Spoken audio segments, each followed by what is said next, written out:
don't even think I could have talked in that thing if I tried. All right. Hi, everybody. So, some information came across my desk. Josh just started playing Mass Effect. So he had like a news flash come across his desk. There was music and everything. Yes. My Twitter, 9 times out of 10, is random stuff from gaming. And then I see a post where, wait, Josh just for the first time, what? And I'm like, that needs to be talked about. It was seeing the Death Note movie, and then this, I'm like, there ain't no way in hell we aren't having a podcast about you just playing Mass Effect. So, and not about the Death Note movie, unfortunately. Oh, yeah. Let's not talk about it. The not alive manuscript, as Josh prefers. The not alive manuscript. All right. So, Josh, I have to ask, previous to playing the remaster trilogy, what was your experience, as the news called it, with the alien sex simulator? Fox News called it that. Our friends. Not kidding. Are you kidding me? They literally billed it as the alien sex simulator. For an alien sex simulator, the first game, you don't have a lot of sex, and that made me very angry. Now, Crystal, that's not entirely true. You have one. No, we had 2 in our second playthrough. Okay, two. Oh, you got with the consort. Nice. Oh, yeah. Very nice. Yeah. Okay. Sorry, lady. So here is my very nice woman. She is very kind. Very, gentle. Yes. She gave us a gift of words and then a gift of flesh. But so here's my. We both have a very unique history with Mass Effect, but my history was always just kind of hearing it offhand. I think before this, the only time I had ever seen anything of Mass Effect was back when I used to watch Angry Joe before we started. I started going off on him, and he started going off on me. Oh no! I remember he loved Mass Effect 2, and then in Mass Effect 3, I really loved Mass Effect 3. He adored it. He loved it so much. He said, "You fucked it up for the first time, I think, in his whole reviewing career." So I'm a little scared going forward, but this is also why I wanted Kiona here, because for years, ever since we started talking to each other, he always told me about Mass Effect. I did. Always told me, and it was one of 4 things. It was Firefly, Buffy, Halo, and Mass Effect. The big 4. The Fab 4, as we called them. Yes. and with Mass Effect, I always felt really bad because as much as I really wanted to play it, I also had a hard time getting drawn into it because honestly, it kind of intimidated me. I played the Telltale games and everything like that where, truth matters, but you know, Mass Effect, it's, let's face it, compared to like the other stuff, that's an actual game. Mm-hmm. And the idea that everything that I did mattered scared the hell out of me. But it wasn't until the remaster started coming out that I was just like, well, now I don't have an excuse. Yeah. So we went ahead and we got it, especially after the recommendation from your from your father.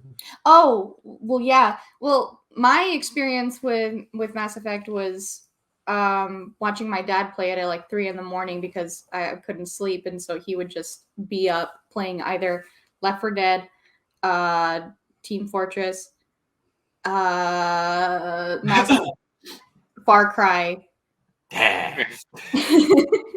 And I think like Mad Balls on his PC, And I would just sit there and watch him play it. And that was kind of like a fun thing for me to do. And then when I grew up, he's like, well, why don't you play Mass Effect? And I'm like, yeah, I'll give it a shot. And so he sits me down in front of his laptop, and he even gets me like a mouse and everything. And I'm like, I hate this. I, with a passion, hate PC controls. Mm-hmm. I mean, aside, of course, from Wizards 101.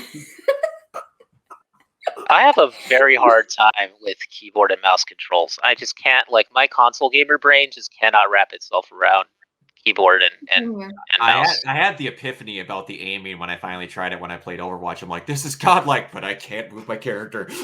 Yeah, Exactly. Are you kidding me? Like, I move the mouse just a tiny bit, and like my cursor is all the way over here. I'm like, I can't play this. I got through like the first mission on Eden Prime. I didn't even get to Saren. I was just like, nope, not doing that. Not doing it. Oh man, you didn't even make it like 15 minutes. Nope, I didn't. I understand. Like, not doing this. Dang it. I feel like the thing to do is to just play like a walking simulator. Yeah. Just play like a play like a game like Gone Home and get used to like using the keyboard and mouse. And not only that, but like my prepubescent tiny gamer brain didn't properly function. Didn't realize that I could connect a controller to the laptop. Oh man. Oh god. It's not the first thing you think about. It's not. No. It's not. And neither did my dad think of it. So I just kind of like my interest in Mass Effect kind of fizzled out, which for that age, I kind of think, maybe it was for the best, but because now at this age, I'm very much feeling this game. And you also got the best version of Mass Effect 1 because I'm going to tell you, the entire time I played the remaster edition, I basically just used a sniper rifle. In the first game, I know, I get it. It's realistic. You have a little bit of bob and weave with a sniper rifle. In the original Mass Effect 1, you were a drunk elephant on tranquilizers. Yes, you were. Yes, you were. It was the worst. It was the absolute worst. It was like it was on a bungee string being pulled by your teammates behind you. It was that bad. Do you know what class I picked? You know what class I picked originally too? Recon? In Mass Effect 1? Or not Recon. It's basically the sniper class. I can't think of what the hell it's called. Infiltrator. Infiltrator, that's what it is. Yeah, I was an infiltrator through my whole first playthrough, first time. Nice. What did you pick? So the one that has tactical clue. Yeah. It's good. We picked Vanguard. Vanguard. Vanguard's awesome. And you said off stream that you played FemShep as well. Yes. Yeah. We're playing as FemShep right now.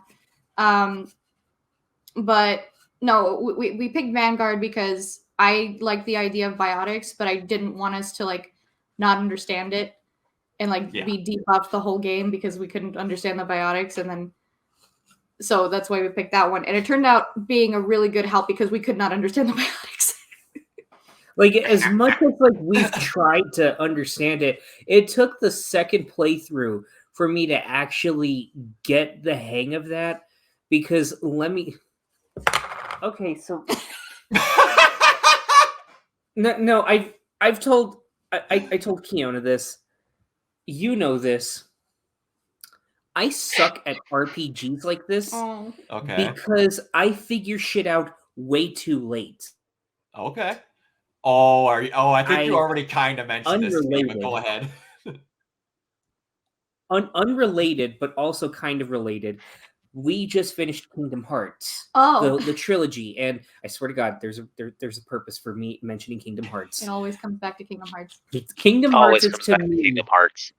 Kingdom Hearts is to me what Final Fantasy VII Remake is for Kiona. We're gonna need to get like a board that says days since Josh has referenced Kingdom Hearts. It's like that with me, so I get you. Well, I wasn't gonna say anything about Aerith tonight, but here you go. Oh no. But when I first played the original Kingdom Hearts on my PlayStation, I had only played part 2. So I went into Kingdom Hearts 1 more or less trying to play it like I played part 2, which was Mash X. And if you've played Kingdom Hearts, you know that is a terrible idea. So somehow, by some miracle, I was able to get through the whole game, only changing keyblades, but I never upgraded my abilities.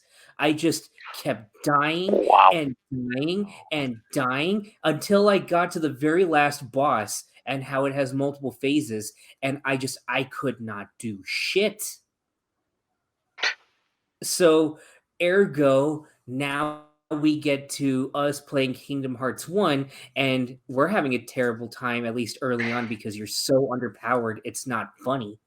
But then by the time we get to the last boss, I'm having flashbacks. I'm shaking. I almost said Tom Cruise. I'm Tom Hanks in Saving Private Ryan. Like, I don't know if I can do this. I need to make sure that I'm leveled up. And Crystal's saying, "You're fine.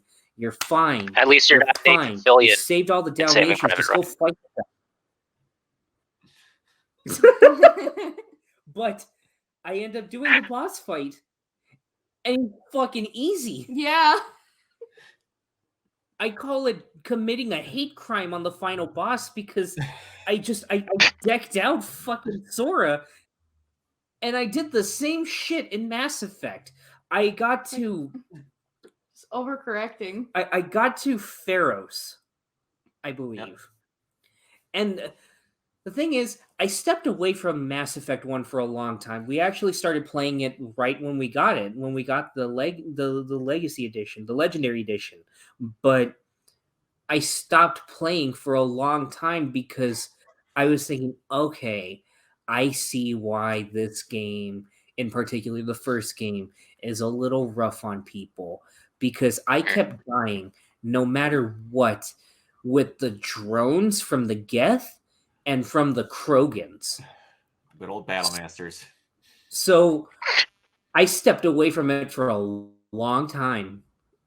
And I don't know what brought us back to it for this I don't month. know. You just decided, fuck it, I'm going to play through the entire game and then play it through it and another time and then start and then make me have to wait a whole nother playthrough of the game in order to play the second game. I know what it was. Because I finished Kingdom Hearts. We got invested, and then as I should be writing the Kingdom Hearts video that I'm doing for my channel, I thought, you know what? Let's do Mass Effect. Yeah. I have no excuse now. Let's fucking go into it. I want to experience the big deal. I loved everything. I love Keith David. Okay? I love Tali. Let's go back. Which made us very sad finding out that you can't romance Tali as a femshep. Yeah, it is the legit only thing I hate about femshep is her lack of romance options. But next time you can tell them about the time that you played through the entirety of Super Mario Sunshine without a C-stick. Hey, that made me a badass. So I go. Yeah, I know. How? I'll talk about that later. But so I get to Mass Effect. I fucking get myself ready, and I'm hyper vigilant. I'm using cover like nobody's business. Bull in the first game. Bull. And then I'm using shotguns. I got really good at blind fire, at just walking around with the shotgun instead of aiming it because that just takes up too much time. Yeah, shotguns, you can kind of get away with that too. Very good. But I'm still dying like crazy to Krogans when we're on Pharos. And I'm like, God damn it. I want to move forward. What is going on? And then it hit me. Uh-oh. I had been picking stuff up this whole time, but I never went into the equipment section. Oh no. Lo and behold, I had been using the base weapons that you started out the game with. Oh no. It also means you never decked your crew out either.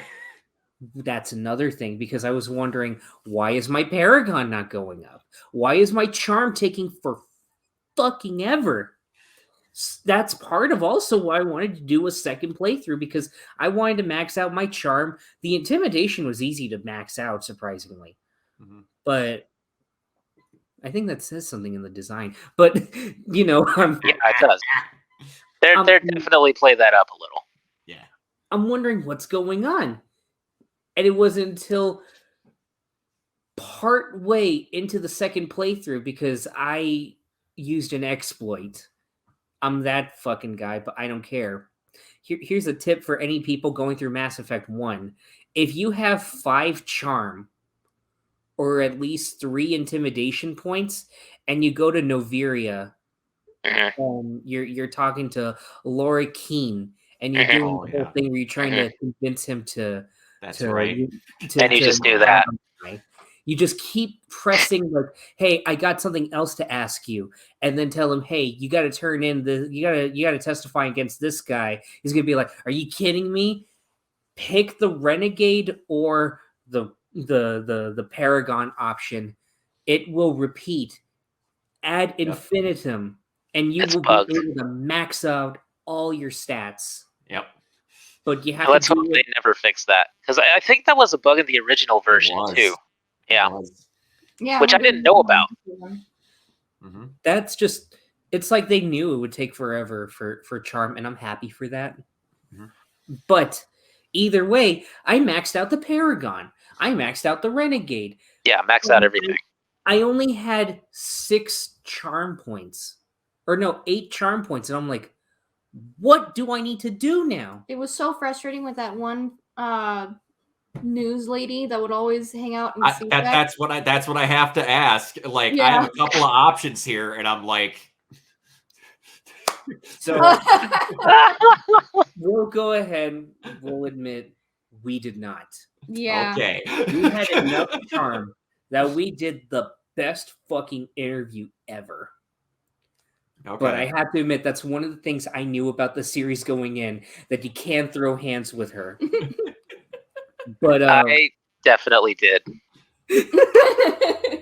I was playing more of a renegade game, by the way. Yes. We got a renegade up top, and here I am. I think I'm kind of Paragon. Yeah, like you lean more towards Paragon, but you're still like kind of like leaning over to Renegade at the same time. Well, I'm Renegade with everybody except my crew. My crew is like my people, but everybody else sucks. Yeah. No, I can see that. No, I approach the world, to be honest. So this is something to keep in mind for anybody going in for Mass Effect 1. This is why we had a hard time leveling up our charm. Because the Legendary Edition, for some reason, set my playthrough to auto level up my skills for my crew, for my squad, and for me.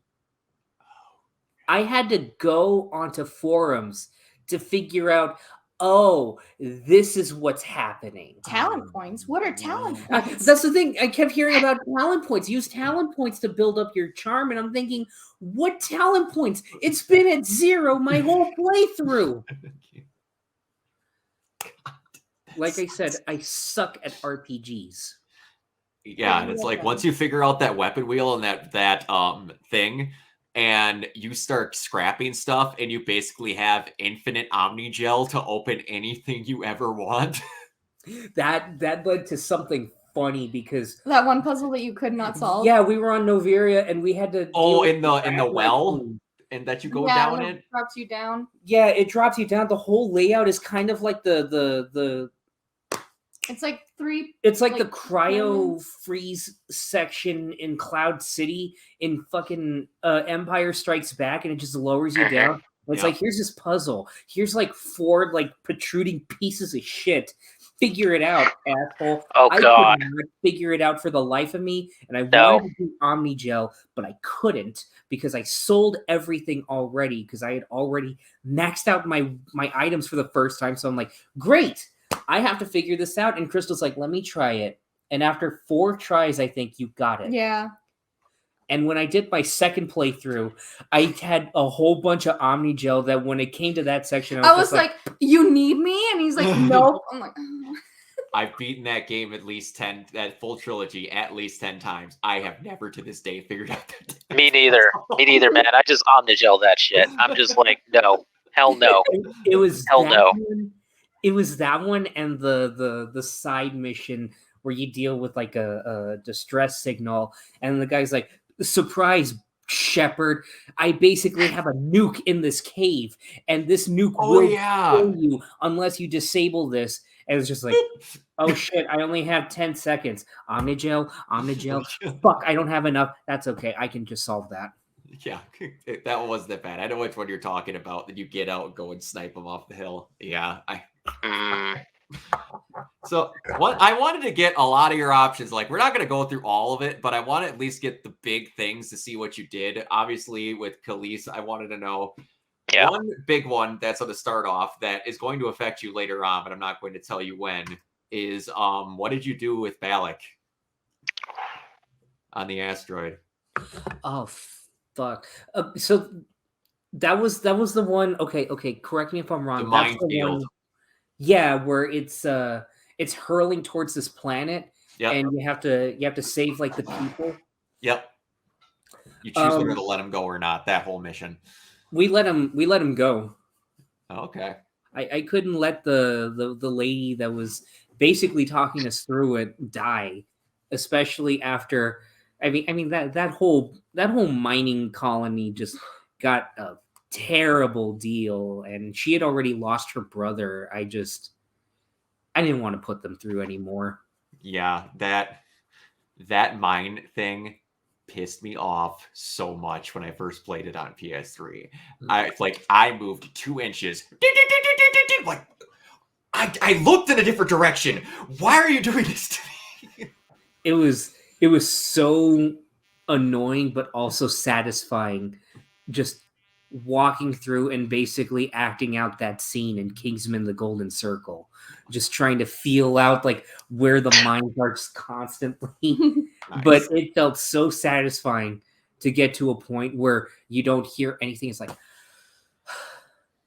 okay, you're dead now. Yeah, and speaking of that, you mentioned a little off, like in our chat thing, how everyone has an extreme opinion. How did you feel driving around the big old boy? The Mako or the Mako, depending on Mako. I had a hate-love relationship with it, but it's like I was like, well, this isn't so bad. I mean, it's not like other vehicle controls. This definitely isn't the Warthog in Halo, but this isn't bad. And then immediately was like, oh, I get it now. Oh, Jesus. Oh, this isn't, You know what? No. I'm going to defend the Mako in this because no. Hold on. I was going to say, hold on. I was going to say, okay, fine. Then after the first playthrough, like after stepping away from it for a little bit, I was like, actually, you know what? This isn't too bad. Like, a lot of the planets were flat land, so it was just like, you know, being able to come up with like unique like jumps and everything. That would be pretty cool, and it was worth it to be able to rocket off like a little protrusion into like a Geth outpost, and then as I'm mid-air aiming the reticle so that way I could just fire a rocket on some people. That's fun as hell. But then as I neared the end of my second playthrough, I started to go down again really bad because I was doing the mission where we're basically told by this head syndicate lady, hey, there's these like bad motherfuckers out there. They're gangsters, they're harvesters, all that stuff. And my ship was like, I'm not gonna do anything about it. Like I'm gonna turn you in. She's just like, do what you want. It's not a crime to give information. I'm just letting you know. Yeah. And those planets were all fucking mountainous. Yeah. They were constant like divots like that. And that made driving the Mako unbearable. unbearable. Or you could just go around the mountain. You could just go around the mountain. So many mountains. No, you went over the mountains. I love hearing these conversations about the Mako. That's my favorite. I'm having bad flashbacks right now. The Mako changed for me when I realized that it had a scope. I agree. I agree. It's got a reticle. Okay. And this, I remember when I first started playing it, I talked to Kiona about this, and he said, "Hey, at least it's better now, because when it first came out, you couldn't dash." Oh. Yeah, you didn't have like a turbo, like a boost or anything. Oh no! Yeah. Like even if you got stuck upside down. Yeah. Oh no. And now, I mean, you always had the jump jets, but you never had like a full turbo speed boost. Mm. And now they got smart, at least in the new one, and they'll probably have it in 4. In Andromeda, they basically gave you a thing that went from natural to 8-wheel drive. I would rather, can we just not do vehicles? Yeah. Just don't do it. Don't do it anymore. Seriously, it's so irritating. I will say, I did like incorporating it in in the very last world on Ilos, where after you talk with the VI, you go ahead and you do that kind of last trench run as all the Geth Colossi are shooting at you. That was really cool. And it gave me, even though I've never played it, it gave me what I imagine was the feeling that a lot of people have when they play a certain section in one of the Halo games. Do you guys remember the? Did you ever play Batman Arkham Knight? Yes. And do you remember that last Batmobile mission where you have to I think it's one of the last ones where you have to drive along the walls of the tunnel? Oh yeah. Yeah. Yeah. Ooh. That was the thing that made me hate that Batmobile thing, because I was like, what are people complaining about? It's not that bad. And then I got to that part. Are you talking about the fight with Arkham Knight and the tunneler machine? The fight with Arkham Knight in the tunnel with the machine. That is the worst fight in that entire game. I hate that. Oh my god. That was the only time I hated the vehicle. Yeah. I remember that was exactly my thought when I got there. It's just this is just a tool. This is just what Batman does. He'll use his vehicle as a tool. There's nothing wrong with that. Oh, the worst is stealth with that thing. Oh yeah, stealth as you're breaking through bench posts and guardrails. Let me tell you, have you ever tried to sneak up on somebody in a car? It's hard to do, especially if you've got shit brakes. You want to know what's even funner though? Yes. And I will say it's worse. Was in AC3 boat stealth. Ooh. You have this giant old school warship, and you have to go through little ittle bitty canals to stealth upon another battleship. It's the stupidest thing I've ever done. I don't know why the image just came in my head of one of those old boats just kind of wearing a hood. You see the old boat Batman creeping through a access tunnel. just one of those old maritime warships just wearing a big white cloak. Just creeping on the water, you just see. I'm sorry. But Mako, honestly, I'm a lot more lenient on it, I think, than most people. You would really like the Nomad in Andromeda. They nailed good transport in that game. Again, because they gave the thing an 8-wheel drive. And they don't have 90-degree hills. And I really like the exploration in Mass Effect 1. Mm-hmm. It was genuinely kind of fun to go to the planets after I got used to the Mako. And seeing got used to the Mako. But seeing the anomalies or the debris and stuff like that and going to check it out. Random thresher maws. Okay, yes. Those are less fun, but you get some more fun stuff with them in the later two, and a really fun part with one in the third one. It's awesome. Oh shit. It's awesome. So you talked a little bit earlier about not liking Krogans. So I have to tell you about the moment that made me shut down Mass Effect for a little bit the first time I played it. Finding Liara and the first Krogan battle master you fight. Mm. That thing beat my ass from here to Timbuktu and back. Don't you remember? Like Yeah. we get Liara and we had to I like. know, I yeah. remember. And then when you played it with New Game Plus, it's just like Yep. down.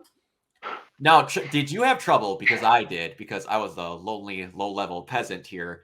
When right before you get into the complex where Liara is, that battle with the Geth like sentinel thing and the 3 to 4 jumping snipers and everything in that little like entryway. Yeah, I wasn't a fan of that fight. Never am. Honestly, it's weird because I don't remember the Krogan giving me too much trouble initially. I mean, I do remember dying. I'm not about to say I didn't die, but I do remember not having that much trouble on it because I was just at that point I was worried because I had heard I got to keep my crew alive. So I assumed at the time that when Oh no. I saw who did I have at that point? I think I had Garrus with me and Ashley. I wanted to basically help her not be a racist. And and fucking I remember when I finally came to the realization, like, oh, I don't need to worry about that for a whole other game. Mm-hmm. Cool. I just let them die. And I took cover like crazy, trying to heal everybody and myself, and just went off on him with the shotgun. That's a good way to do it. Yeah, the second time, though, it was a hate crime. A level 9 shotgun. It's the only way to be sure. It's the only way to be sure. Kills anything that moves. When you absolutely have to kill every motherfucker in the room, except no substitutes. Dude,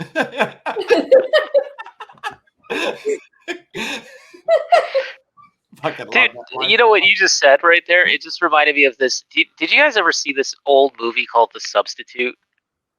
No. Once. With Tom Berenger, where he played a substitute teacher, and he's like a military guy, and he goes undercover and all this stuff. Anyway, but there's like one part in the movie, it makes zero sense. But there's this one part in the movie where he goes to this rich dude's like house, and this guy has like an infomercial playing, and it's for a mercenary. It's a mercenary infomercial, and he's like, you need anybody killed? We do garroting. We do knife strikes.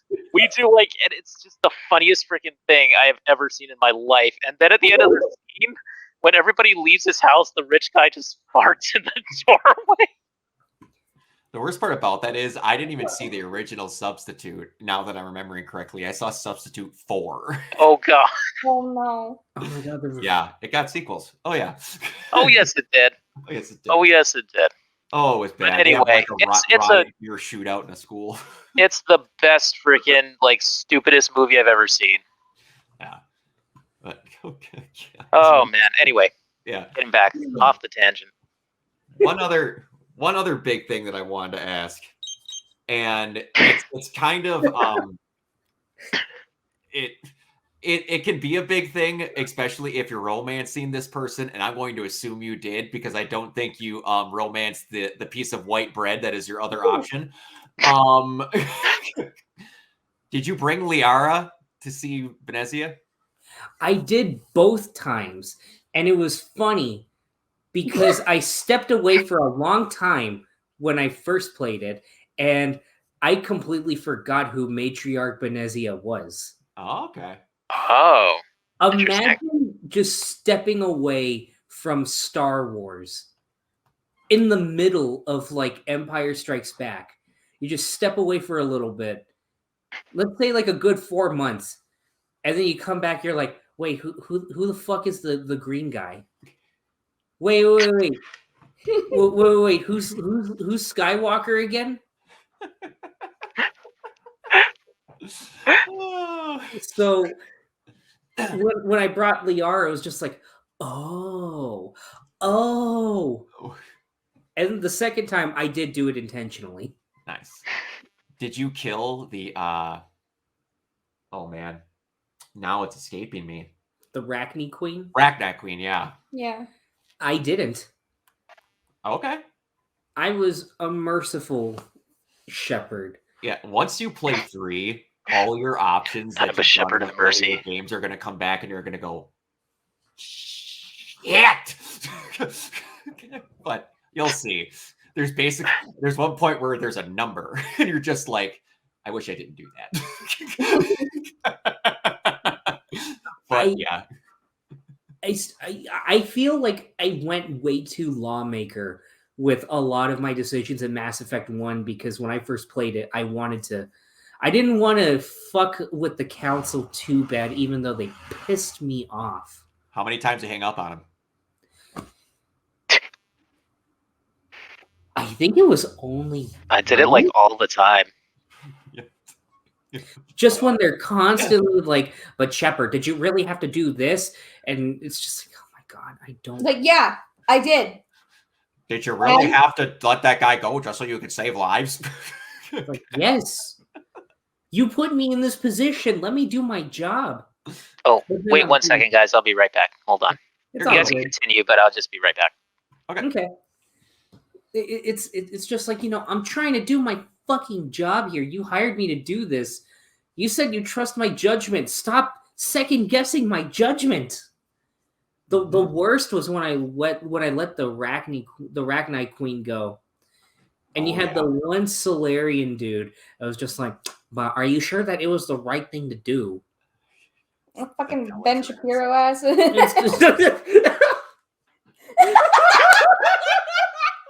What? I missed that completely. I just heard Ben Shapiro and everybody started laughing. I was bitching about the Solarian council member. Oh, yeah. Compared him to Ben Shapiro. Oh my You're God, not that's so appropriate. Honestly, Oh, you're not wrong. That's so appropriate. It was especially like I can honestly say that I did a lot of good decisions. They were decisions I would have done regardless. Yeah. But man, just having to deal with them constantly bitching at the end of a mission. It was so tiring. But it'll probably lead to a question that I know you have for me. I do. And we'll get there because there's a couple before that. But I will tell you, my suggestion to people when they play these games is whichever you feel how you would play these games, Paragon or Renegade, stick to it. Don't waffle because it will literally ruin things for you with dialogue options. So if you're doing Paragon, stick with Paragon.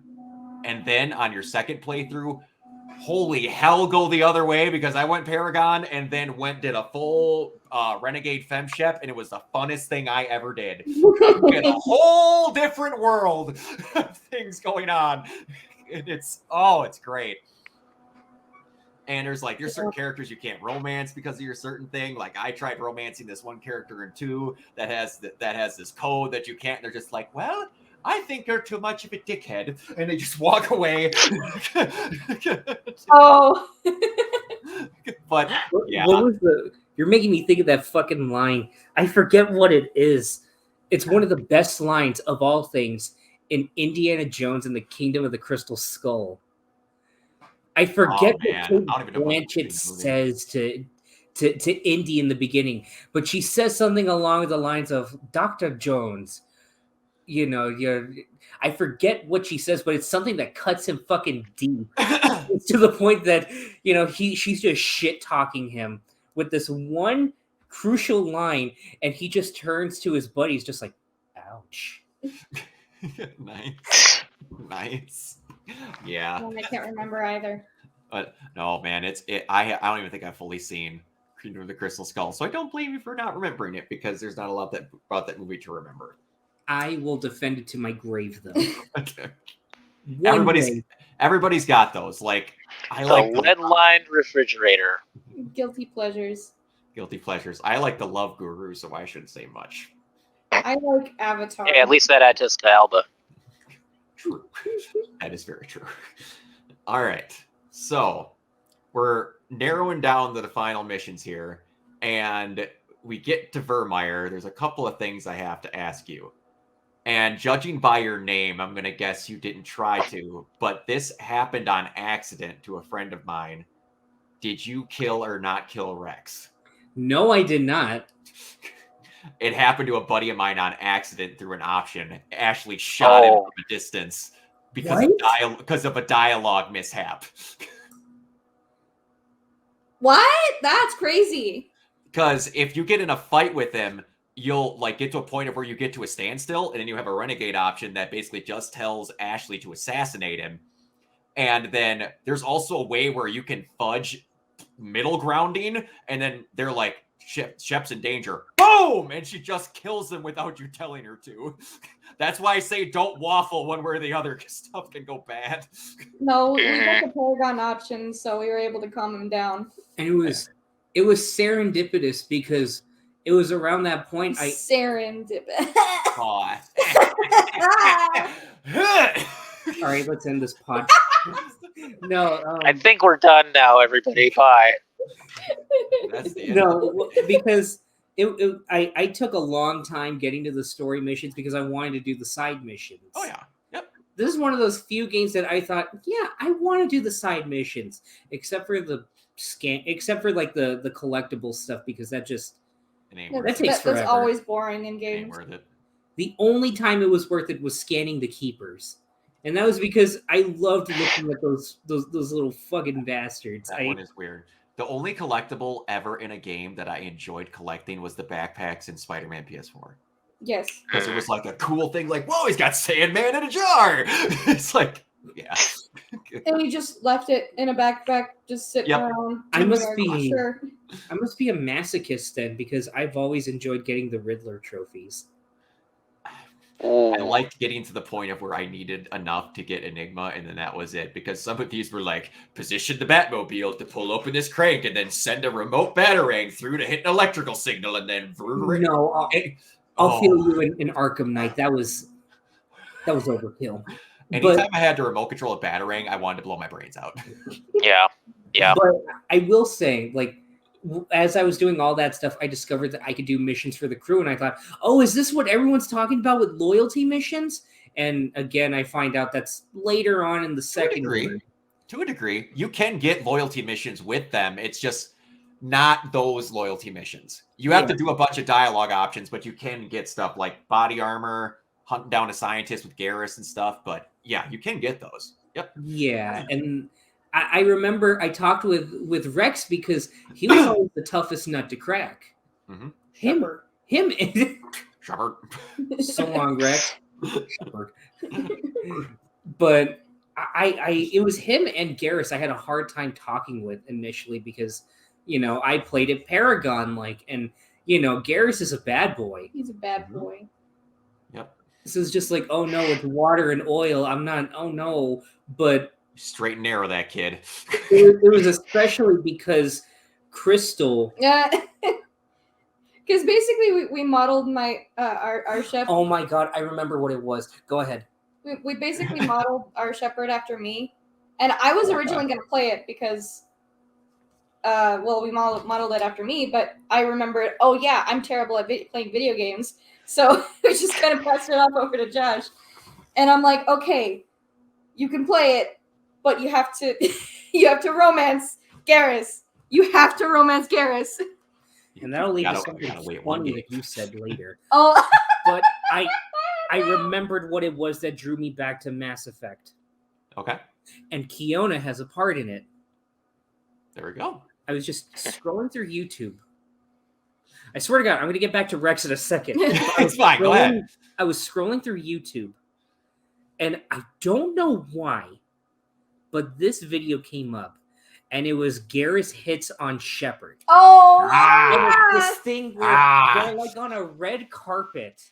Yes. Shepard's wearing a dress, and he's just like, "Look, you're looking good, Shepard." And she's just like, "Yeah, it's not as bad as wearing a carapace or something like that, but it gets the job done." And Garrus just says, "The way you look has my mandible on the floor." Damn. He says it with fucking. Oh my god! It's great. And then it was while I was going through Kingdom Hearts 3, and I saw that, and I was just like, okay, yeah, I'm jumping back into. After I sent it to Yukio, and I was just like, you know what? I'm gonna jump back into Mass Effect. Yeah, which was also the time that. Great. Which was also the time that we finally realized that we couldn't romance Garrus in the first game. I'm like, Yeah. no! Unfortunately. Unfortunately. And you can't romance a fucking Krogan. In any of the games, so. But That's a big letdown. BioWare, fix it. We'll talk about that when we maybe do one for what we hope for the next one after all this. So I started talking with Rex, and he did the whole thing about, like, he explained his whole backstory and some about how his father basically backstabbed him, and how like a most holy place in Krogan society. Yeah, he fucking Ides of Marched him, and you know, Rex killed him, of course, and how his family armor was stolen. So as soon as I saw that, I'm like, oh, loyalty mission. Okay, I'll do that. And then I got his armor back well before we got to Vermeer. And when I got there, I had the option to charm him into, like, staying with us, because nice. At that point I was redoing all the old dialogues just to catch myself up. And the second I heard Saren doing the cure on the genophage, I was like, oh no, don't make me do this. Yeah. Yep. Yeah, it's something else. And there's a lot of little things like saving the random weird Solarians that are, like, cooped up and stuff like that. But yeah, I, like, when I was younger playing this, I thought, you know, I didn't like one character over the other, which or whatever. But apparently I found out that it's basically a 99.9 to 1 option on this for who did what, whether you romance them or not. Yeah. Face racist or white toast. My decision. At least a racist has substance. Yes. I think I literally said let's clip that and take it out of context. No! I had one that was even worse. I was like, say what you will about Ashley, but at least she's a racist. Yeah. Let's clip that and take it out of context now. So at least she has something. So my decision was actually my first playthrough based on what happened, because I accidentally led on Caden. Oh yeah. Oh yeah, did you get to the two talking thing? No, yes. I did not. I found out about that later, but you know, we had gotten Liara and everything like that. We started to know her a little bit more. And this led to the best thing that happened while we were playing, above everything, because Crystal was like, well, you know, if we can't romance Garrus, let's go ahead, let's do Liara. I guess we can romance Liara. And then eventually you were like, okay, yeah, fucking Liara. And I'm like, well, what about Garrus? And you said with utmost conviction, I saw Crystal turn into another person with this line. She said, Liara is a nice appetizer. Oh. Wow. Oh. Damn, girl. You know, in another world, I came out as a boy, and Hey, I would have been the worst fucking player. Liara's asexual. She don't matter what you have. That's true. She don't matter. Just saying, if I had this much confidence, I would have destroyed some people's lives. But then as I'm talking with her, it was literally right after I talked with her, and she's just like, I feel this attraction to you, but I don't know if you feel the same way. And then I'm just like, whoa, screw it, let's do it. Yeah. Because I liked Liara. I wasn't ready to say that I really liked her, but I was like, you know what? If she's really our only other option, yeah, why not? Josh, you make me sound like the bad person. I'm just saying that I was line, honest. But we had just, it was like at least a little bit, and I was like, you know what, yeah, Liara's cool. I haven't used her in my squad a lot, but she's still a pretty cool character. Yeah. But then afterwards I decided to talk to Caden because I got into the habit of talking to all my crew. And then Caden Which you starts should. coming out being jealous of fucking Liara. I'm like, okay, oh, you got the wrong. I just wanted to talk with you more. I just wanted to know where everyone's at. No. And I shut that shit down right away. And then we went to Vermeer. The best part about that is the most asshole-ish thing I ever did was lead both of those two on, but not get to the point where wherever went to Vermeer, killed Caden, and then Liara goes, but I thought you no, you're the only one for me. Oh my god. I was trying to have the most asshole shepherd I could ever, and it was glorious, to quote Shao Kahn. Right. Glorious! But yeah, when it came down to it, I let Caden go with the Solarians. I kept Ashley with me, even though I didn't select her. Because, I'm sorry, but Ashley was not the best squad support. My go-to were always Garrus and Tali. Oh, Josh, you're a man after my own heart. Though I will admit, there were a few times I wanted to do some random fucking selections. I remember for the last mission, I used Rex and Liara. And I think for the second half of that, I used Garrus and Rex because I knew second playthrough, I needed firepower.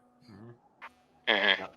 And it just got to the point where Rex of all people kept dying. I was like, oh, what the fuck? I should have just brought Tali. Tali is clutch when you get into a lot of those science buildings because it's like, what would you like to hack? And Tali's like, watch this shit. Yeah. So yeah, Caden, I burnt that toast, but the thing is, I love it. Oh my god, I didn't even realize what fucking. I love it.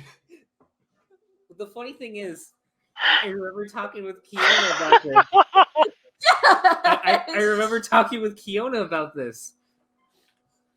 Do you want to tell him what you told me? About Caden or Ashley? Yeah. I don't really recall what I told you. Did I tell you something? You told me that you saved Caden. Oh no. Okay, so that was a mistake on my part. I actually meant to save Ashley, and I actually sent her to die and saved Caden by accident, so I was stuck with Caden for my whole canon playthrough. Oof. Even though, look, I love the actor. I love Raphael Sbarge. I think he's a good actor and everything. He did a really great job with what he had. And, there are some moments with Caden that I thought were interesting in the later games, but it's just in the last 2 games. But it's just that, Ashley was a much more interesting character, like you said. I think I definitely should have kept her around. Yeah, the military family and stuff like that. And, if yeah. you romance Ashley, there's a great moment where she's on, a telecom conference and she's talking to someone, and her sister goes, oh, so you're with Commander Shepard. Oh, he's hot. She's like, oh, God, tell me you didn't hear that. There's some really good flirting options with Ashley. She's great. Yeah, I've seen that. I've seen that in the video. But, yeah, I think that, I don't know. And I think Caden just comes across as, a real dick in Mass Effect 2. Really? Really? Okay, so you've gotten to Horizon? Yeah, we got past Horizon. I won't go into too much on Mass Effect 2 just yet. Yeah, we won't do that yet. We'll get with that. But we did get to Horizon, and we got to Ashley, and I never felt so happy to see a racist in my life. I was like, "Oh my god, Ashley!" Oh god, let's clip that and take that out. It's not often you get to see Ashley not as a romance option because most people pick that. It's whoever survives is normally your romance option. So it's weird that you got to see her when you romanced Liara. That's different from what most people get. I really got to know her as femshep. I got to know she reads poetry. She's sophisticated. Yeah. And we get there, and it was interesting because while I was playing it, even though I'm femshep, a part of it did kind of play as if I don't know, maybe I'm just bad at picking up signs or reading people, but it felt like it was always meant to be like as a romance kind of thing, because Ashley was very hurt that we were just gone for 2 years, which I'll admit she probably had the most honest reaction that I saw in the whole game to Shepard just being gone. But Yep. man, it stung like watching. I'm like, wait, was Ashley attracted to FemShep? Is that why she kept calling us Skipper? There's some changes. Like she starts calling you Skipper, like in the romance option also, but you can tell her something else. But like in the second game, they actually dialed back a bunch of the romance options because of that Fox News thing. Like Jack was supposed to be bisexual originally, and a couple other things. And like Jacob could have been gay, I think it was. But yeah, there's a couple they dialed back because of the alien sex simulator bullshit. Just embrace it. Wait, Yeah. so you're telling me I can't romance Jack? Unfortunately not. What about Kasumi? Not unfortunately. I don't like Jack. Kasumi, no one can romance. What? What's even the point? You want to know what's worse? You want to know what's worse? Spoiler for Mass Effect 3. She actually comes out as having a massive crush on Jacob. No, Yeah. Now there's literally like we go to talk to her. And that's that. I think that was just like how it played out for us. But we were talking with Kasumi, and there's a point where she's just like, that Jacob though. Yeah, she's like like- she like really savors it. I'm like, okay. Yeah, that's one thing. Comes where out it's- as having a huge crush. Yeah, that's Come one of the on. thing in the Mass Effect games. There is one consistent. FemShep's great. You get better romance options typically with male Shep, and they always have one incredibly boring male military character. Oh, It yeah. is Bible in those games that they have. Yeah. The best out of all of them. In the first game, it's Caden. In the second one, it's Jacob. In Andromeda, it's Liam. They do a little bit different, but Liam's still buh. But in the third one, the best one they ever did was a guy named James. And he's actually pretty great, but he's still kind of dude bro-ish if you don't talk with him. He has some great stuff otherwise. And he's played by Freddie Prinze Jr. Jr. yes, Mr. Sarah Michelle Gellar. Yeah, you need to really talk with him to get some good stuff out of him. He's great. You know Freddie Prinze Jr. Do I? Yeah, I don't know names. John. he played Fred. And Scooby Doo. Oh, okay. I think that says something else, about Fred? his legacy, unfortunately. He's either Mr. Sarah Michelle Gellar. That's what Fred from Scooby-Doo. Hey, you know what? If I had those two credits to my name, I'd be a damn happy man. In all fairness, yeah. One Well, more than sure. the other. SMG was Daphne in that, so Oh yeah, that's right. They Oh. had the horror movie Triumphant in that. They had them, Matthew Lillard. Then they had James Gunn writing it, right? Don't tell I think so. don't tell Hayden. I've still never seen Scream. You shouldn't have told me that. Shouldn't have told Brock. I think. I didn't expect both of you to immediately like, what? I'm not as bad as what Hayden probably would be, but man, Scream's good. Scream's great. Oh yeah, Scream is. But Excellent. If he even watches this, Good he's gonna times. get to that. He's gonna be like, so I'm can gonna we be get like, like Hayden, another? I know you don't like Mass Effect, but watch this one clip for me really quick. I mean, I haven't seen Scream in like years though. It's been literally, I'm pretty sure, like at least a decade. It does age well. I will give it that. Yeah. It does age well. All right, so I have to ask, with the revelations and plot detail, did you like? I want to say, was it cool when you found out everything on Ilos? Like, what's some of your favorite details with like Sovereign and stuff like that? That was really cool discovering that Sovereign Sovereign. Sovereign was a Reaper, or at least like was like sentient. It was like, oh my god! And then going to Ilos and learning about everything. I have a theory Okay. because they talked about the Protheans that Oh, this is gonna be great for me and Keona. I actually know what happens, but go ahead. they talked about the Protheans that went through the relay and they went to the Citadel, but it was a one-way stop. They were never able to go back. Mhm. I started geeking out a little bit because I thought, wait a minute. There's that side mission. The guy says that we don't know anything about the Keepers. What if the Keepers are the Protheans that went back in time, that went to the Citadel, but were never able to come back? Because we don't know anything about them. I felt like Charlie Day with the board and everything. I'm literally piecing something together in my head. Because there's something that happens in Mass Effect 2 that's a plot detail that you learn some stuff about the Protheans. Okay, you haven't hit that yet. At least I don't think you have. You learned something freaking massive about there's the something Protheans. that Captain Anderson says that like they've been rebuilding for the past 2 years and yada yada yada, and like, but the Keepers have been really helpful. Like every time, like why are you bringing up the Keepers right now? Like they're kind of just like a side thing. I'm playing the long game with this prediction, but I'm feeling really good about it. But yeah, just getting everything to piece together. That was one of those like that was seriously one of those satisfying moments, just like coming to the end and all the puzzle pieces fit, and it's like it is great. That getting that revelation, and it gets even better obviously as you go along, because you looked like you scraped a lot of what you needed to find out. But yeah, it gets to be great. And that final battle there when you're going through everything, like you said, that lead up to going up through the thing, and your freaking Mako goes through that Mass Effect relay and just right into the inside of the freaking Citadel was great. Yeah. And that, like, the other side of the relay was there the whole time. Mm-hmm. And oh man, remember those little things, because they'll come in handy later. I have a feeling I know what your answer is, but I know some people that were Paragon and still picked otherwise. Ooh. Well, I think you probably picked up on what I picked.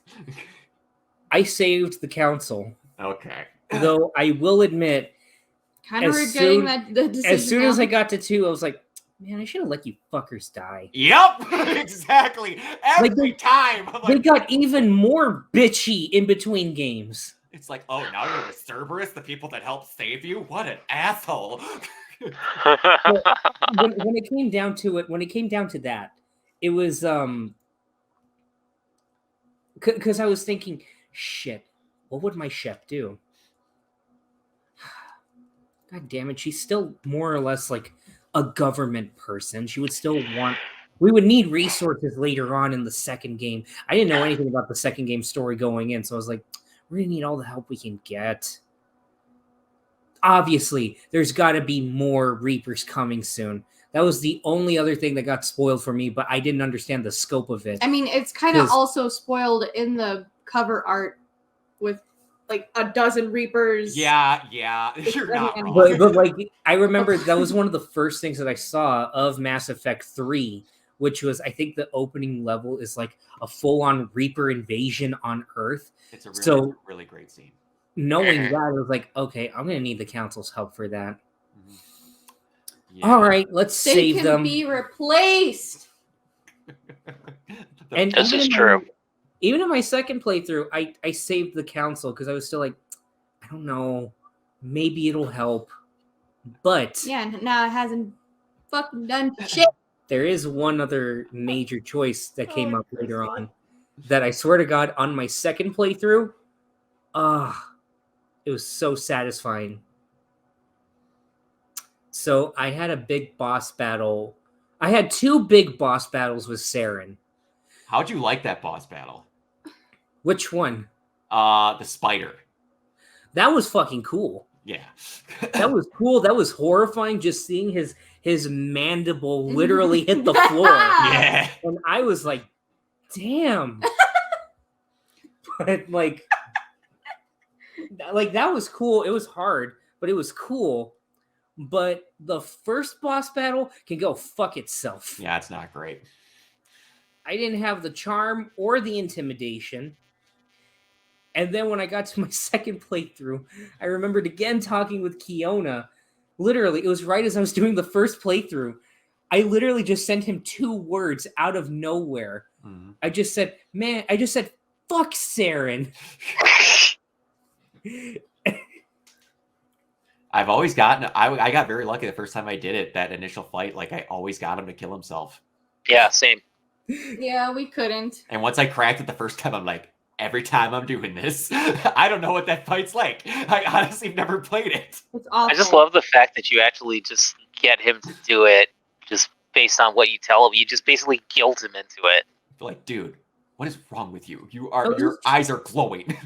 I was just trying to tell him, dude, snap the fuck out of it. And he's like, You're right, Shepard. You're right. I'm so sorry. And I'm thinking, wait, what are you doing? I'm just telling you to snap out of it. It's too late. Goodbye, Shepard. Oh, hey, random, also fellow child of the 90s. I forgot to mention this with Matriarch Venezia. Do you know who she voices? Demona from Gargoyles. Ooh. Oh, that's right. It bugged the piss out of me. The first time I played through that replay, I'm like, who is she? Who the hell is this woman? And I kept playing through the map. I'm like, I'm going to remember it before I finish this trilogy. Couldn't do it. Had to look her up. I'm like, oh my gosh, that'd be why. Has there ever been anybody who like has sort of like done an edit like at the end after she kind of turns on Saren and she's like, oh, he controlled me this whole time and all that stuff? Has there ever been anybody who's edited in like Homer Simpson from The Simpsons saying, thank you, boob lady? No, but I have to tell you, I think the worst death in the entire trilogy is Venezia. I swear to God. almost as bad as the Yes, that's exactly what it reminds me of. It's that, but I always laugh my ass off every time. Right after that serious moment, Liara's mom dies. She's upset, and then Shepard walks over to the Arachnite Queen, and then in the background you just see.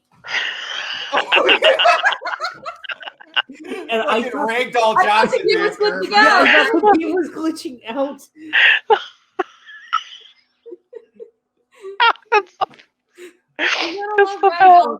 But there is mechanics. They're perfect. I have to say that first game is not great. I have to say That's the best. The beauty of Mass Effect, and I started to fall in love with it like as I was playing through it again. I think you guys will agree. I assume so because you both love the series to pieces. Oh yeah. The world building is amazing. It's basic. It's damn near second to none. Like I remember, like for a long time, Crystal was getting frustrated a little bit when we first started playing because I just kept walking around the Citadel. I just hate Mass Effect 1 Citadel so much. I get lost all the time. But anyway, go ahead. I get used to it. You would have enjoyed it had the game not kept on crashing every time we went to the Citadel. Minor tangent. Really? But I swear to God, Really? That's weird. It's so weird. I think part of it is because I had multiple save files.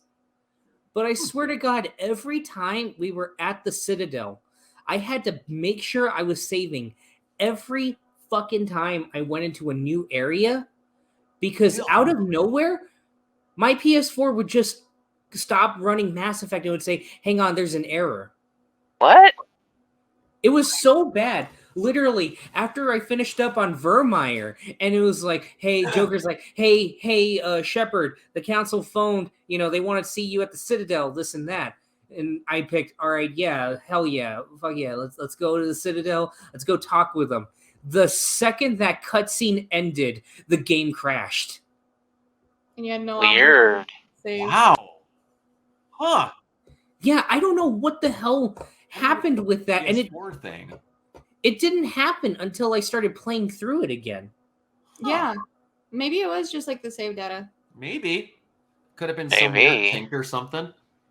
But but regardless, still walking around the Citadel, like in that first time booting up the game, and I'll admit it, I still did it even the second time, just because I wanted to get all the side missions that I could like saved up, so that way I can. But you do the same thing I do: collect them and then do them later. But Yeah. I love the Elcor. Yeah. The- Sad. This makes me upset. Doom and demise. Please help us all. Okay, my favorite thing comes in the later games. Josh, this is a minor spoiler. Is it that side mission to pick up the thing? There's just something about hearing on the radio, just hearing a Hanar and an Elcor, and the Elcor just saying coquettishly. Oh, gee. Wait until you get there, Josh. I'm not going to spoil it. Just wait until you get there. Best part, Elcor Hamlet. Oh, yeah. Yes. Just- Elcor Hamlet. Good lord. That was the moment that I fell in love with the world. Like, just talking with everyone, I'm like, oh my god, these are such cool creatures and aliens and people. Oh my god, this society. I dropped The off chairs!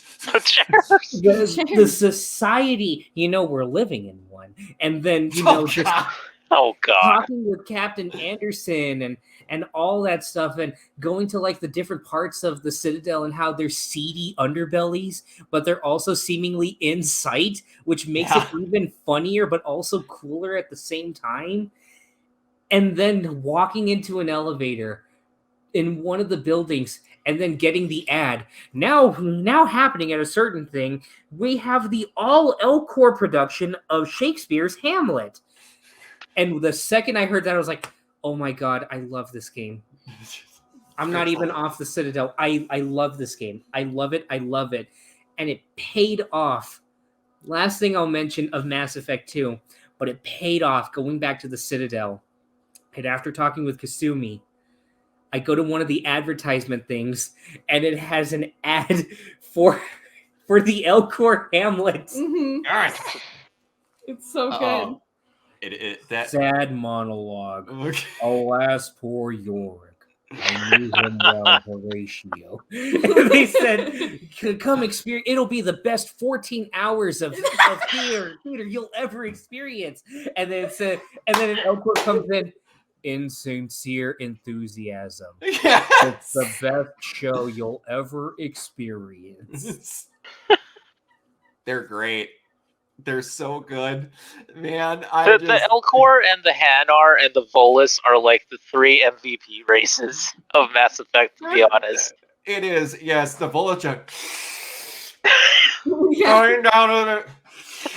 It's like they had to make an alien asthmatic. Really? I will rant about one Volus in particular when we get to part 2, though. Oh, is it Okay. the druggie? Or No, is it, there's a druggy Volus? yeah, there Why is. would they take drugs? He can barely breathe. No, there's one that just gets hyped up on something where he thinks Yes. he's got a bunch of powers. And you just, Yes. spoiler, where he's like, you can either let him go to go get killed, or you could just go, Shep, we can't let him do this. And you just go, boop, and he just falls over. There is one more thing. And I know this is an obscure one, and Kiona, you may not remember this guy. Okay. But there's a guy that you run into on the Citadel named Connor. Or Conrad? Conrad? Conrad Murder! Yes. The fanboy. What did you guys do with him? Because I humored him for a little while. I renegaded him the whole way through, Mm. and then it leads to a gangbusters moment in 2. I won't spoil it, but you won't see it, but it basically is him getting full armor and bro, I'm a big tough guy, bro, and then you can choose what to do with him. Conrad is amazing.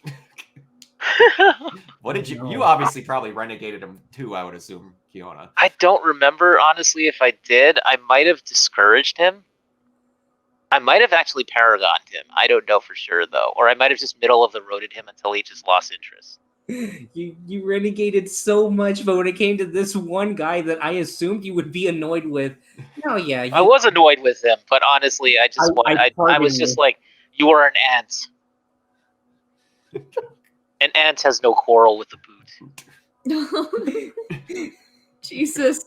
I paragoned him all the way through, but I told him, hey, don't join the Alliance. Mostly because I didn't want him to deal with the bureaucracy. The society. The society. You know, we're living in a society. Oh God. You know, everyone that's ever drank water has died, right? Anyway, for later, and I won't tell you why, but what origin did you pick before we get to the one last Oh, decision? yeah. Interesting question. We picked the one where we're basically bouncing from ship to ship. Is it the one where you have parents? Yeah. Yeah. You But, get like, a something great happened. You get a great moment in 3 because of that. That's all I'm going to say. Oh. Really? You get a phone call conversation with one of your parents. Huh. Oh wow. Because we had a conversation with I didn't get that. It's in the Citadel DLC. Everybody's hyping up the Citadel DLC. It is the best fucking thing in that whole trilogy. The best. It is fan service. Oh, you want more? Here's more. How about some more? Is that where Tali getting drunk comes from? Yes. One Get us the SR3. Tali gets drunk a couple of times in 3. A couple of times. Because I saw there was one exchange that I read about, and then I saw one exchange where she starts imitating Liara. Yeah. And it's the cutest fucking thing in the world. It is. And there's another one where she's like, Tali, you're drunk. How are you drinking through a straw? It is not a straw. It is an emergency induction port. Tali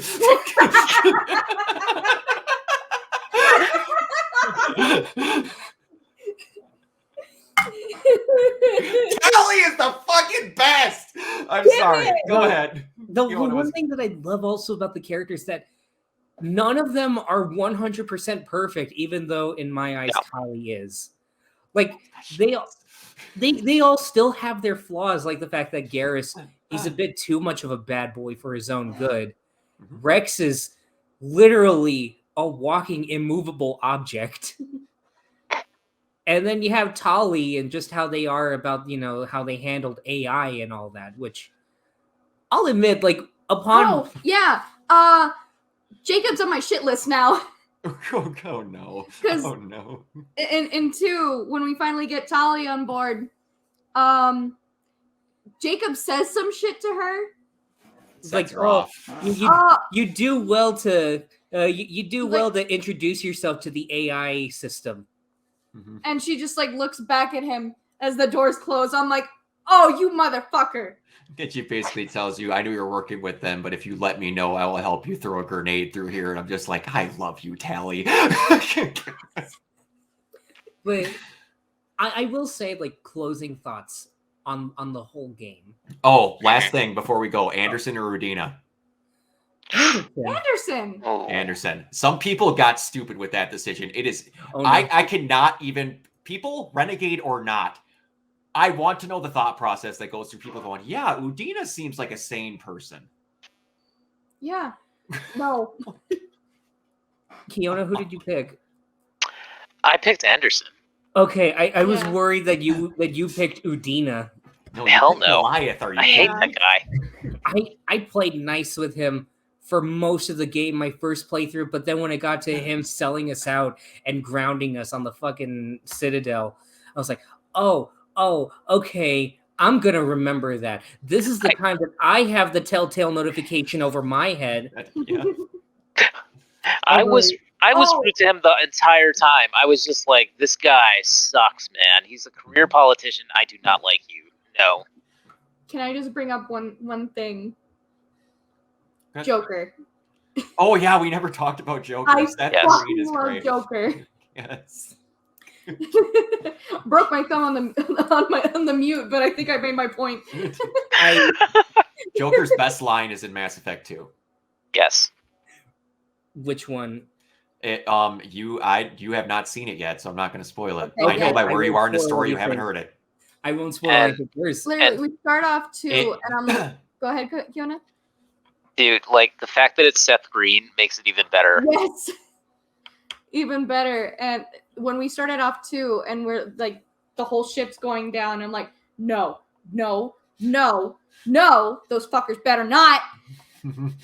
Yeah, and then you get to see him walking out. He's like, I heard a trusty pilot, and you see Joker just sauntering out. Hey, they even let me fly a ship too. One of my favorite moments, and again, it's the last thing I'll say about it, when that music kicks in and they show you the side view of the SR2. I cry. I burst into tears every time. It's just the baby's back and better than ever. It was really cool. It was a really weird moment for us because we're starting it up and we're loving what we're seeing, and then the music plays and we see the Normandy and we're like, oh my god, it's like we're having nostalgia for a game that we just played. Can I ask you guys a question about the Legendary Edition? Because I haven't really played that far into it yet. I haven't played through the first one yet, which is a crime, and I should do it. I know. Anyway, but yeah, on the Legendary Edition, did they keep the Founts song at the end? That group Founts that did the little electronica song at the end? I think so. Yeah. The N4 Part 2 or something, whatever it was called. I think so. Okay, because I think that there was some issue with licensing or something. Like I had briefly read about that. Oh, there might. I don't know where though. There might have been something, but then I guess they cleared that because it's. Yeah, the only thing that was funky, and you guys didn't experience it because I never did, because I never played out on Xbox. The only thing that really didn't make it was there's a thing called the Pinnacle. The Pinnacle Station. Yeah, that I never played it though, honestly, because it was just like training missions and stuff, and I was just like, okay, I don't know. Because correct me if I'm wrong, Mass Effect was originally an Xbox exclusive. Yes, it was. Originally, yeah, the first one. Yep. Man, how did Microsoft fumble the ball? I don't know what the exchange was on that, because they had a lot of stuff. They had a lot of stuff. Well, EA bought BioWare. Yeah. EA bought them, and then that was it for the exclusivity. Yeah. You are playing through peak BioWare right now, Josh. Yeah. Like, godsend, top of their game, never going to be better BioWare. Wait, even KOTOR isn't this good? In my opinion, no. Mass Effect's the best thing they've done, in my opinion. Anyway. Yeah, KOTOR had like the turn-based combat, which is kind of like very old school sort of BioWare RPG combat. But I mean, it was still really great. It was still like, the storyline was really good. I can't wait for that remake, by the way. And like, Jade Empire is like an underrated game. Like seriously, that is a really good game. But not a lot of people have heard about it, and I don't know if they'll ever revisit it or re-release it. We'll see. Or remaster it, I should say. Yeah.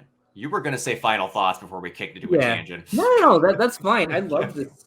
I fucking love this game. I love talking about it. I was so excited to get to talk with someone about Mass Effect again.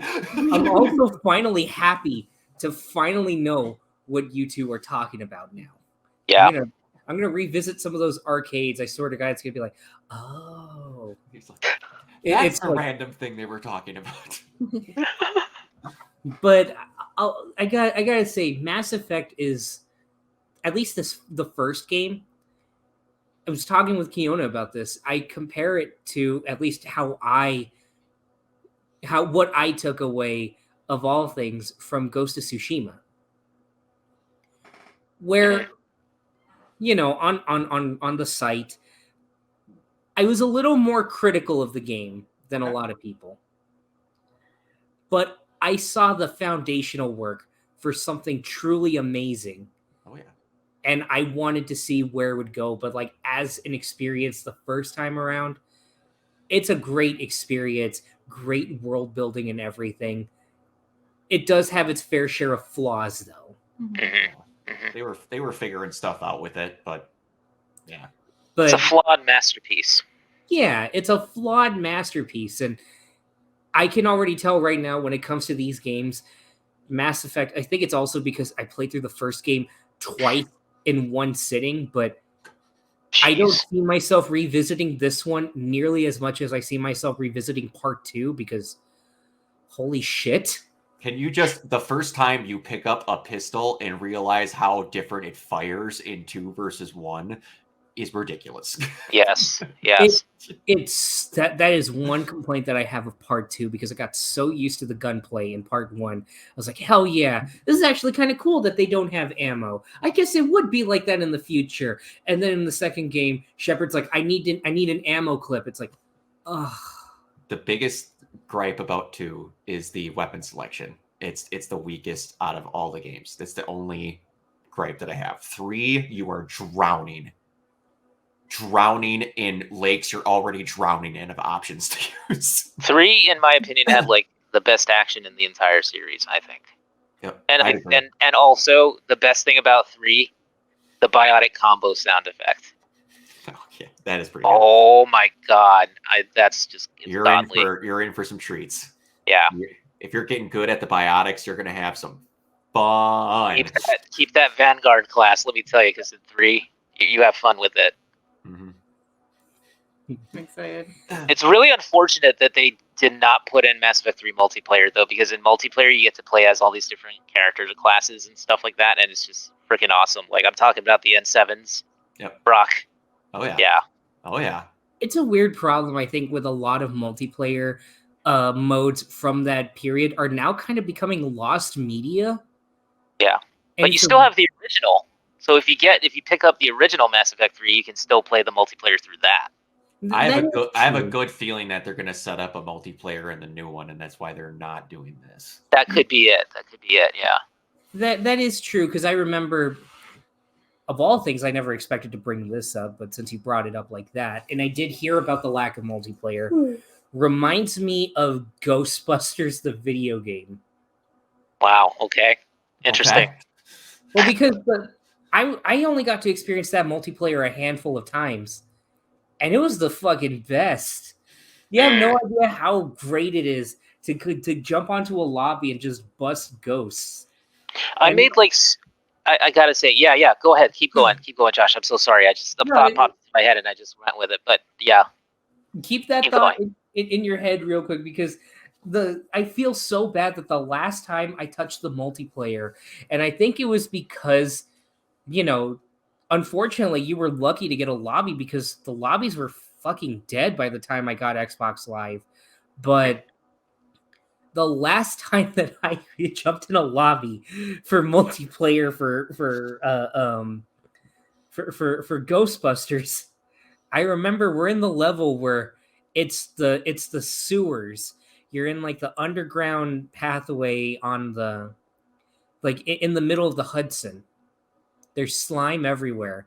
And I remember that I was in this lobby, and the first words that I heard the second that we spawned in, almost blasting in my ear, was 3 other guys just rapping the N-word. Okay. It was quite a shock to me. What?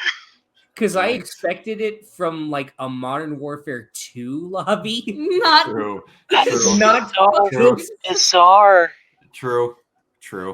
And this is a warning to any viewers out there: if you're gonna buy the re-release, be cautious, because the sound mixing is garbage. Oh, that's not good.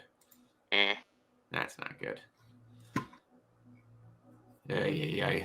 Oh, okay. So what I wanted to say real quick was that I remember originally, before I changed my Xbox Live, my gamer tag to what you see on the screen now, the neoplasmic thing. But like originally, I had like KPT 1999 was mine. It was like my initials, and I didn't realize that was actually a reference to something in Hawaii that it's like housing projects. Anyway, which is funny because it was my initials, but people took it the other way, oddly. Anyway, so like, that's cool. So yeah. So anyway, the funny thing was that I was playing Mass Effect 3 multiplayer one night, and this was back when apparently I had the courage to get on my microphone, which I do not now. I just mute everybody and just introvert it all the way. But like, this one dude took it as if I was calling myself Captain. So the whole time he was calling me, he was like, okay, let's follow the captain. I was just like, this dude is awesome, and I think I sent him like a friend request. I got a friend request on PSN just because my old PSN name used to be Whitey. The guy's like, that guy's name's Whitey. I'm sending him a friend request. My old PSN name was Whitey07. It was like Call of Duty Modern Warfare 2, baby. My first lobby I ever entered. I'm like, all right. But it was so funny though, because back then that was such a great experience to like just make friends with like, make like little like Xbox Live friends with a bunch of random people that you didn't know because you guys had a good game of Mass Effect 3 multiplayer. It was just a lot of fun. It was very wholesome. So I miss that. I still have those friends, and it sucks that I don't play with them nearly as much because Yeah. True. That's the unfortunate part. But hey, if Mass Effect, whatever they're going to call it, 4, 5, gets a multiplayer, I'll gladly play it. But yeah, Josh, so was it as good as what you'd probably heard me and Kiona saying it was so far? The first game, I'd say it was better than what you guys said because you guys were always very critical of Mass Effect 1. It got a lot of fixing in the Legendary Edition. Oh, it did. You played the best version, like Brock said. Yeah. I am not about to go out and buy Mass Effect on the Xbox to compare the versions because quite frankly, hearing that you it's on Game Pass in the Mako, that turns it off for me. Yeah. You could get the old crappy controls if you want. I'm pretty sure there's an option to switch I'm not doing that. I'm not doing a playthrough with that experiment. I mean, seriously, this Super Mario Sunshine thing. I swear to God, Brock, that tangent isn't nearly as insane as you think. It was just I love Mario Sunshine. I was playing it, but I had a controller where the C stick was just broken. I couldn't play any games that heavily relied on the C stick. I have Die Hard Vendetta, which just take in that fact that there's a Die Hard game exclusive to the GameCube. Didn't know that existed. Yeah. It's okay. It's worth it for 2 highlight levels where you basically go through a prison right as it's having a riot, and you go to Nakatomi Plaza. Oh, nice. But I couldn't play that game because obvious reasons. Yeah. And I wanted to play Mario Sunshine, but I couldn't play a lot of it. I couldn't do certain things because the C stick was just not working. I couldn't change camera positions. You know what I had to do to change the camera? In the game, as you're playing, let me take this off. In the game, as you're playing, you press the Y button to do like an over-the-shoulder kind of perspective. So there's levels where you have intense platforming. And if you know the physics in Mario Sunshine, they're kind of like ice skating on butter. Yeah. One wrong move and you're sliding off. But luckily, I played the game so often that I would just replay the whole thing in like a day or two just for fun. So when I saw this, I was like, well, I'll take what I can get. So I just rolled the dice. That was a 2. I rolled the dice, and somehow I was able to make these maddening controls work where I would do a flip and then press the Y button and center myself. Oh my the camera gosh. just right. And then before the thing spins, do another spin thing, press the Y button, position it. I don't recommend it. You sure the patience of a saint. I would not be able to do that. That controller would have went clean out the window. Crazy. Yeah, man. That's just crazy. Yeah. Man, we're encroaching on just over an hour and a half. I'm glad we got to do this. We're probably going to have a 2-hour podcast of just doing 2, just off some lines alone. Probably. But Probably. Yeah, I'm so happy that I get to talk about Mass Effect again because it's not often that I get the news that someone has not played it that would want to sit and talk about it. Because there's very few games that I like as much as I like Mass Effect. But yeah, it's same. And isn't there another one on the horizon? There is. They're hiring all sorts of stuff for it right now, and it looks like there's gonna be a lot of stuff to do with the Geth because they have 2 promo shots and then a big crater on like a moon thing that's in the shape of a Geth's head. Oh, it looks so cool. I'm just saying, BioWare Edmonton's still around, right? I believe so. Are they the ones that do Mass Effect? Well, Bioware does period, but I think Oh. Edmonton did the first They're the primary, I think. 3. I'm just saying, BioWare Edmonton. You've got Except on two- Andromeda, I don't think they were on the primary on Andromeda. I don't remember. You got 2 massive Mass Effect fans here. I'm more than sure if you need any help narrative-wise. I don't know how, because it's supposedly a couple hundred years in the future, but just for the love of Christ, still have Tally in it. That's all I have. That's all I want. Look, I'm a simple man, BioWare. Let us romance a Krogan, damn it. The only thing I want out of that game is them to Dragon Age it for when you press the start button and it goes, what race would you like to be? That's all I want. Yes. That's all I That want. would be Let it be perfect. full on RPG. Because you can be a freaking dwarf in Dragon Age. Let me be a Volus. One That's of these. all I'm asking. No. Let me be a Hanar. 2 guns. One of these Blasto. days. They've That done. I reminds mean, me of that comment that Zaid makes. Hanar nearly choked him to death. Never underestimated a Hanar again. Which,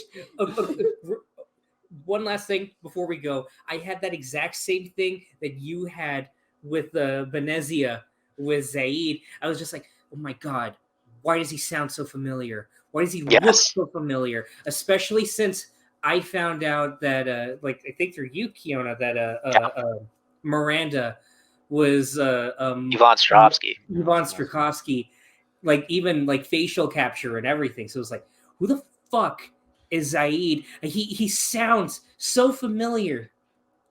And when I found out after doing his loyalty mission, we'll talk about that, how that went in part 2 of this.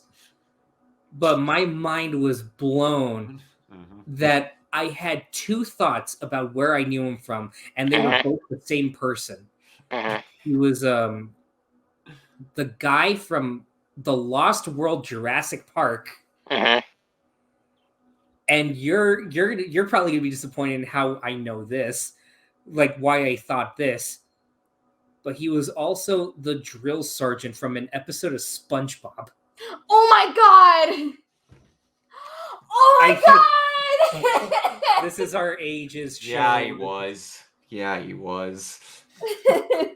I think you don't know what I'm talking about. Oh. Wait.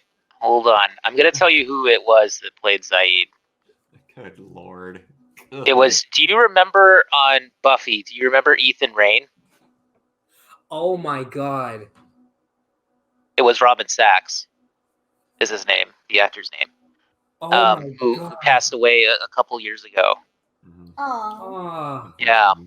But yeah, he's so what a great voice. I always thought he had a good voice. And even as Ethan Rain in one of my favorite Buffy episodes, Band Candy.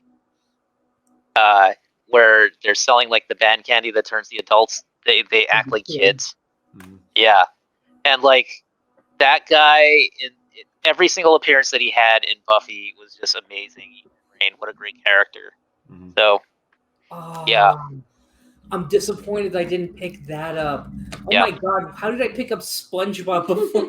Because you know his voice, that's why. I was a little bit surprised because I don't know him as a voice guy. I know him more as just Ethan Rain. So But I swear to God, it's worth it just to watch that one episode of SpongeBob. Just that one episode of SpongeBob was so worth it to get to this point 10, 15 years down the road. I don't fucking know. It's too late to do time or math in my head. But to watch that episode all those years ago, get to Zaid, and then after doing the loyalty mission and seeing everything, it clicks. Just hearing him say the line, "Would you care for a bonbon?" Yes. That's like me every time I play Resident Evil 4 now and realizing the girl that voices Ashley Graham is the same girl that voices Sandy Cheeks. Can't unhear it. One of these days I I'm going to play Resident Evil 4. I've got a lot of fucking gaming. dude, I gotta you play do. through Resident Evil 4 too. Resident Evil 4 is so good. Leon! The fan HD thing that they're working on, where they just instead of if the Capcom won't do it, then the fans will do it. It's like they just up-resed everything and just made it look really good and everything. If you're a PC gamer, Resident Evil is a haven. But yeah, dude, PC gamers have it so great. I'm sorry, it's a tangent again, but I mean, like, seriously, they do. Oh, they do. They don't have to worry about console exclusives. They just Or I have to guess wait. I guess we do because we have good enough PCs now to run games. But anyway, Yeah. So that's the end of what I was expecting to be long. But yeah, I got a good grasp of where you're sitting at this. But I will tell, like I said, play through it again if you've got the time and do a Renegade run. We'll go off camera and I'll tell you what my favorite line from the second one is because it's during Thane's mission. But yeah, Kiona. Yeah. At the moment, buddy, for anything working on, anything you want to talk about, I know that you're kind of immobile at the moment. But... Since I busted my right knee, so that's the reason why I'm in my living room instead of in my room right now because it's hard to move around and hard to get mobile. But basically, I guess we'll go from here and figure out, when we're going to do the next Renegade Arcade and all that stuff, because now I'm kind of back with Renegade Pop Culture and trying to get us some video game content up on the site. I know we're mainly known for animation movie stuff, but like to do some more video game stuff, especially given all the news, and especially I never got a chance to talk about Halo Infinite yet, which, we're gonna have to talk about that because I have words, and so does Tyler. But yeah, we have thoughts. But yeah, so that's pretty much it. This was a good first run coming back, and hopefully you guys don't mind the crappy webcam and the crappier mic. But fine. we're just gonna work with what we got for now, and yeah. So if you guys want to, I guess, get in touch or anything, just look for at Keona Tang, KeonaTang on Twitter, and then we'll just we'll talk. We'll hash things out. All right. From there. Josh and Crystal, go ahead. You go ahead. Well, like... Where they can find you. Oh, okay, well... Well, I'm in my living room. I'm in my living room. What else? No, You're in my garage. Okay. You can find me on Twitter under simply_ragu816. You can also find me on TikTok under the same handle, and then you can also find me on Facebook under my name, Crystal Gillum, and I'm also on the group. But that's about it. It's mainly just you. Thank you. Go ahead. You can find me on Twitter at JSH Lozano, where I've been posting snippets of my Blue Beetle script that will never be produced, but it's nice to exercise that story and just be able to get all of that out there. I posted today pretty much the end of the first act, start of the second act. We get to see Jaime really come into his own as a hero, and it's got some really amazing writing. I'm not trying to fillet my own ego. I'm just saying that in terms of what I did, I really liked it. And if you're a Blue Beetle fan, I think you'll love it too. Speaking of, you can catch me on YouTube at JoshBoy64, where as of now, my most recent video was back in August, but it was the Blue Beetle video, DC Defined. God, that was in August? I know. Wow. Man. But I will have a new video up soon as I finally crack the script, coinciding with Kingdom Hearts' 20th anniversary, where I will do a full video essay about my feelings about the franchise as well as what it means to me. And maybe in between, I'll also do a video about my pitch about how I'd host the Oscars. Because, God damn it, somebody needs to make it interesting again. You can find me... You can find me on Facebook and the What's Renegade that? A copyright strike? What? I was just gonna say. You can find me on Facebook at the Renegade Pop Culture Facebook group, and you can find me as, I guess I could say, the primary chief editor of the site. We're launching a new NFT line, which is called No Fucking Thanks. We're not doing that shit. And yeah, Brock? I'm gonna Troy Baker this, and I'm gonna be like, But guys, I'm a storyteller. We love you, Troy. I do love Troy, but every We now love and him. then We love him. he just He has a yeah. whoopsie. Yes, He's yes, got yes. some He does. keys in his career. To quote Courtney Miller from Smosh, he pulled a fucky wucky.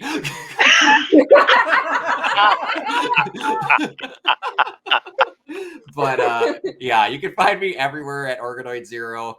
I'll be finally back. I was resetting up all my stuff to make sure it worked. I have to do some more syncing work with my camera. Using an Elgato and not straight off a thing can work. But at streaming, I'll be going through the Life is Strange game starting this next week, leading up to Horizon coming out, which will be my entire life for probably a month and a half outside of trying a little bit of Elden Ring. Hopefully I don't get killed too much. But yeah, that's about it. And one more thing, Brock, before we go, which is the main Twitter account for Renegade Pop Culture is at Ren Pop Culture. So that's Ren REN like Stimpy. So, like Ren and Stimpy. And there's a good chance this might be going up on there too. It's going to be going on my channel, but we've done collabs and stuff like that before, which I'm okay with basically being a subsidiary channel of the website if it works that way. It's all You're kind of the main channel, man. We're kind of like the subsidiary of you. Hey, whatever helps, I'm good with helping. I like doing whatever I can. But yeah, and Kiona, I think before we get out of here, we should say one thing. Sure. I should go. I should go. I should go. Josh, you'll know more about that as the games go along. All right. Goodbye, everybody. Goodbye. Bye.